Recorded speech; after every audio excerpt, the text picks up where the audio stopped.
नमस्कार मित्रांनो, पुन्हा एकदा मनापासून स्वागत आहे तुमचं माझं यूट्यूब चॅनल सोनल रेसिपीजमध्ये. तर आज झालं काय माहिती आहे का, माझ्या मैत्रिणीने आणून ठेवला होता माझा टिफिन, पण मी थोडंसं कामानिमित्ताने बाहेर गेले आणि बाहेरूनच जेवून आले. तर माझ्या वाटेची उरली होती चपाती. तर म्हटलं चपातीचं काय करावं, फेकून तर देऊ शकत नाही. तर आठवलं मला माझ्या गावाकडचा हेल्दी नाश्ता. तर म्हटलं चला आज आपण तोच ट्राय करूया. त्यामुळे मी चपाती छान अशी चुरून घेतली. त्यामध्ये थोडंसं मीठ घातलं. मीठ अगदी थोडंसं घातलं, कारण चपातीमध्ये ऑलरेडी मीठ असतं. तर अगदी थोडंसं मीठ घातलं, थोडीशी हळद घातली आणि थोडासा पाण्याचा सप्पा घेऊन त्याला छान मिक्स करून घेतलं.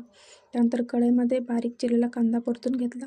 थोडीशी बारीक चिरलेली हिरवी मिरची टाकली आणि जिरे, मोहरी आणि लाल तिखट घालून कढीपत्ता घालून छान अशी फोडणी घालून घेतली आणि यामध्ये ॲड केली आपली बारीक चिरलेली चपाती. त्यानंतर वरतून घातली बारीक चिरलेली हिरवी कोथिंबीर आणि बघू शकता आपला पौष्टिक असा नाश्ता तयार आहे.